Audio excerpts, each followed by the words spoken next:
So what we do, and what John F. Kennedy said best, was learning and leadership are indispensable of each other.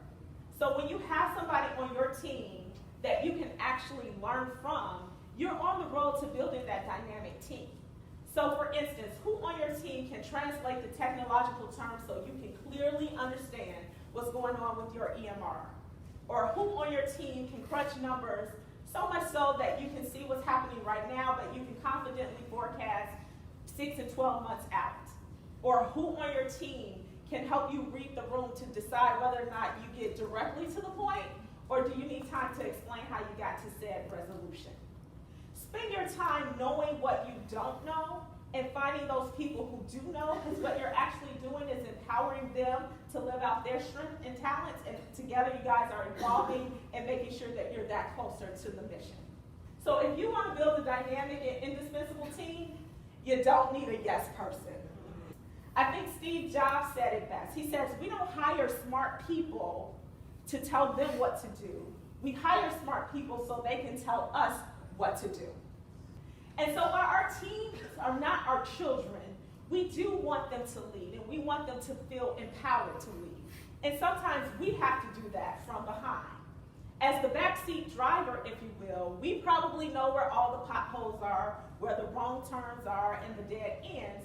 But sometimes people have to figure that out by themselves, and we have to be there to catch them, guide them, or just turn the car off altogether.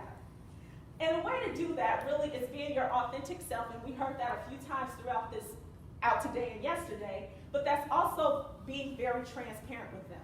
I am extremely candid with my team about my rookie mistakes in leadership, from correcting somebody in senior leadership in public, to the horrible hiring decisions that I made, to working myself crazy for banking all my PTO time like that was a badge of honor.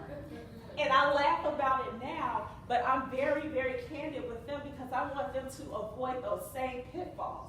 Or if they make it, to let them know that there is some resolve or some resolution. So I said, well, I did empower you to make the decision. You asked me for my feedback. I provided it to you. Ultimately, this decision is yours. And she was like, okay, I just feel it. I feel it. It's the right decision to make. And I said, okay, go for it. But instead, we had a really in-depth conversation about it. And the only reason I knew it wasn't a good decision is because I made it before. And I told her about my mistakes, and I told her some things she could look out for the next time. And then I empowered her right again to make that same hiring choice, and her next selection happened to be a great one. We talked about Brene Brown a few times today, and she said something that was really profound to me. She said, your mistakes is what helps move your teams forward. So be transparent, be vulnerable, and embrace the suck. You gotta embrace the suck. And so when they make a mistake, as long as they're failing forward and we have the opportunity to make those teachable moments, you are really building a great person. You're building a great leader that you already saw within them. Another aspect of this model is also caring for your people and making sure that they're in their sweet spot. Are they in jobs and in positions that they can really thrive in their strengths and their talents? Do they feel accomplished with the work that they do every day? A part of that model really helps us think about that.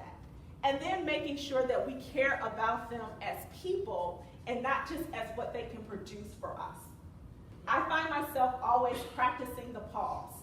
And I find myself asking them about goat yoga, trips to Wisconsin, wine tour excursions, art museum exhibits, dinner and brunch with their brothers, and the list goes on and on, because these are the things that excites them. This is what they know about me. They know that when my eyebrows go way up, that they probably need to pause because I think that we went down the rabbit hole or we went left when we should have went right. I know when they give me that blank stare that I should probably pause because they need to process, and if I give them any more information, I'm gonna lose them. But that came with relationship, that came with conversation, that came with talking to them and learning about them. So there you have it. It's really short and sweet. It's no magical pill. It's no algorithm to fill out or figure out. You treat people well, they produce well. I think Richard Branson said it the best. He says, train people well enough so that they can leave, but treat them well enough so they don't want to.